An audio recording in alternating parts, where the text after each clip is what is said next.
J'ai 10 secondes pour vous dire que ce pain norvégien, c'est une petite tuerie. En fait, c'est juste un test micro. Allez, c'est parti pour la vidéo.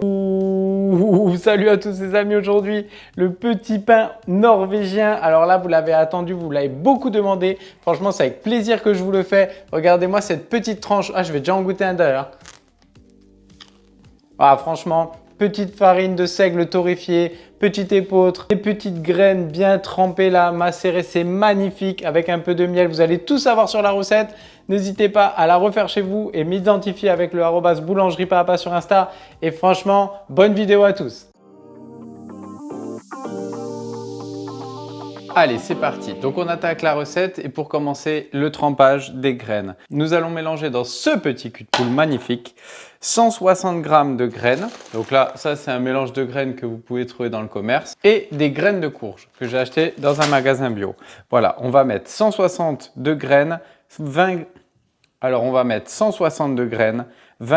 de graines de courge et 180 d'eau à peu près à 40 degrés. Allez, l'eau, c'est bon. Les graines, c'est bon. Et les graines de courge, bon, j'en ai un peu trop mis, mais c'est pas grave, ça ira très bien. Voilà, quand tout est mis, vous mélangez un petit peu. Si vous voyez qu'il manque de l'eau, pour bien que ça trempe, vous en remettez. Et on va laisser tremper ce petit mélange bien filmé pendant au moins 3 heures. Dans les pains aux graines, c'est très intéressant de laisser tremper. Voilà, les graines, elles vont s'assouplir et ça sera meilleur nutritionnellement. Là, j'ai ma petite macération. Regardez-moi ça comme c'est beau. 3 heures à température ambiante minimum et on peut le laisser plus longtemps si besoin en fonction des obligations. Pendant ce temps-là, ce qu'on peut faire, c'est rafraîchir son levain et comme ça, pour notre pain, ça sera parfait. Allez, on attaquera la recette juste après. Allez, pour mes ingrédients, donc je vais mettre mon eau à 40 degrés à peu près, une eau tiède, ça sera parfait. Je vais en mettre 300 g d'eau. Je vais mettre mon levain liquide rafraîchi 90 g.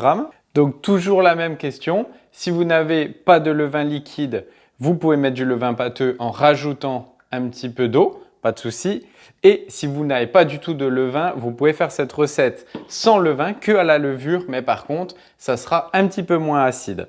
Voilà, tout simplement. Donc pour mes ingrédients secs, j'ai 270 g de farine de meule T80, 90 g de farine de petite épeautre, de l'engrain. J'ai 90 g de farine de seigle T130, c'est une farine de seigle que j'ai fait torréfier. Donc vous prenez votre farine de seigle et vous la mettez sur une plaque au four et vous la laissez brunir un petit peu et ça va lui apporter un goût magnifique au pain norvégien. Mon sel, j'ai mis 10 g, il est là. Ma levure qui est posée là, c'est de la levure fraîche, j'ai mis 2 g. Si vous ne mettez pas de levain, vous pouvez mettre 3 g de levure fraîche et si vous n'avez que de la sèche, vous mettez 1 g, 1 g et demi, ça suffira largement. Hop, je mets tout ça dans ma cuve, je ne me prends pas la tête. Aujourd'hui, on a dit que c'était simple et efficace. Et je vais mettre 15 g de miel parfumé. Pour le miel, je vais mettre un petit miel de bruyère là, mais vous mettez le miel qui vous fait plaisir. Hop, et plus le miel sera de qualité, meilleur ça sera pour votre pain. Donc là, le miel, je vais en mettre 15 g gentiment, tranquillement. Voilà. Oh, c'est beau ça. Et quand tous mes ingrédients sont prêts, après 3 heures de trempage au minimum, on met tous nos ingrédients, hop, avec une bonne corne. Ça nous fait une petite gélatinisation, là on est bien. Et on va se mettre ça à pétrir gentiment 8 minutes en première vitesse et 2 minutes en seconde et ça sera parfait. C'est parti. Voilà, et on n'oublie pas de se mettre un petit chronomètre et on regarde s'il faut bassiner, s'il faut rajouter de l'eau au bout de 3 minutes. Allez les amis, pendant que ça pétrit, on va y aller gentiment. Donc on va se préparer des moules. Les moules, c'est toujours les mêmes. Ils font 19, à peu près 19 de longueur, 10 de largeur et 7,5 de hauteur. Voilà. Là-dedans, on va mettre au maximum, ça va être 600 g de pâte qu'on va mettre. Ça, c'est vraiment le maximum. Moi, généralement, je conseille entre 550, entre 500 et 600, c'est très bien. Je prépare mes moules tout simplement parce que mon pain, il n'y a pas de façonnage. C'est ça qui est super sympa. Donc là, il est en train de pétrir, c'est normal, c'est un peu liquide, c'est un peu doux, mais c'est ce qu'on doit rechercher. Et il reste 2 minutes et ensuite, on va passer en deuxième vitesse. Allez, quand mon chrono sonne, je mets 2 minutes en deuxième vitesse, plus rapide. Et si besoin, je vais corner un petit peu les extérieurs. La deuxième vitesse est importante parce qu'il y a quand même du réseau glutineux qui va se créer grâce à la farine de meule T80. Donc laissez bien pétrir 2 minutes un peu plus rapidement. Allez, mon pétrissage est terminé. Je pose mon moule sur la balance. Et voilà, donc j'ai cette tête-là, là, cet appareil-là. Là. Donc là, c'est mon pain. Donc on ne va pas rechercher un pain qui est très développé. Là, ça va plus être un pain bien-être, etc. qui va être très bon pour la santé, nutritionnellement. Voilà. Et ça va pousser quand même, vous inquiétez pas. Donc à l'aide d'une corne et d'un petit bac d'eau un peu humide, chaude, ça c'est très important qu'elle soit chaude. Comme ça, hop, vous allez pouvoir bien travailler votre pâte. Vous mettez en place comme ça. Hop, je vais essayer de monter un petit peu. Et on va se mettre dans notre moule 550, voire 600, tranquillement. Là, je n'ai pas à le façonner. Allez, 580. Voilà, bon, j'avais prévu pour 2 moules de 600. Donc là, j'ai mes 2 moules à 600. C'est parfait.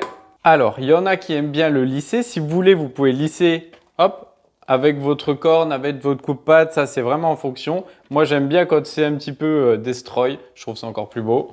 Voilà, mais ça, c'est comme vous voulez. Vous n'hésitez pas, hein, vous pouvez le faire en trempant vos mains. Et ensuite, vous prenez un mélange de céréales et vous y allez généreusement. Hop, vous pouvez mettre les graines de courge selon vos envies. Attention parce que les graines de courge à la cuisson, ça va avoir tendance à beaucoup colorer. Donc, attention à pas trop en mettre. Et à ce moment-là de la recette, deux solutions. Soit vous laissez pousser votre pain pendant 1h30 à température ambiante avec un petit film par-dessus ou alors dans votre four éteint avec un bol d'eau chaude. Ça va très bien. On va parler généralement d'une température entre 25 et 27 degrés. Ou sans problème, vous filmez bien et vous le mettez toute la nuit au frigo. Et le lendemain, vous aurez juste la cuisson à faire. Ça marche très bien, c'est ce qu'ils font en entreprise.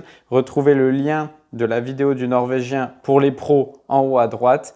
Vous avez les deux possibilités. Plus vous allez laisser pousser votre pain en fermentation, plus il sera acide et du coup meilleur pour la santé.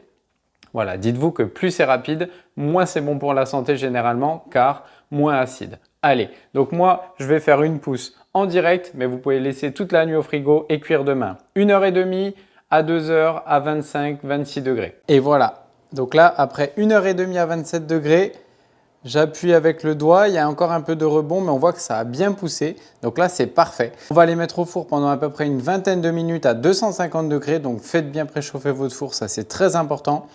Certaines personnes coupent sur le dessus avec un petit coupe-pâte ou non. Ça, c'est à vous de voir. Franchement, moi, je vais le laisser comme ça. Ça va aller très bien. Il n'y aura pas de souci. Donc là, on se passe à la mise au four. Je vous montre avec la petite technique et ensuite, on se fait un petit time-lapse. Allez, pour la mise au four, comme d'habitude, j'ouvre. Je place mes pains, de l'eau chaude et je ferme et c'est parti.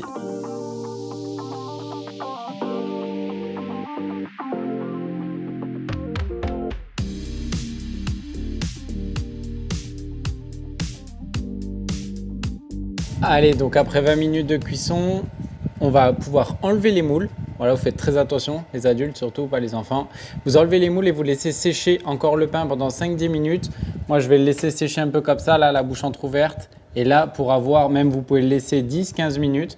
Et là, vous allez avoir une cuisson parfaite, bien à cœur. Et là, ça sera nickel pour la conservation. Allez les amis, c'est parti, on y va. Tout. Voilà, parfait. Fin de la cuisson, hop. On met ça sur grille. Vous faites attention, hein, c'est un peu chaud. Si vous êtes un vrai boulanger, hop, vous n'aurez pas trop mal. Tac. Et on laisse un petit ressuage comme d'habitude. Voilà, caméra embarquée. Et on vous laisse un petit ressuage sur grille là. Voilà. Pendant 45 minutes au minimum. 45 minutes à 1 heure parce qu'il y a du levain, du seigle. Et ensuite, on s'en coupe une petite tranche. Allez les amis, regardez-moi si c'est pas beau ça. On va se passer à la dégustation. Une petite découpe.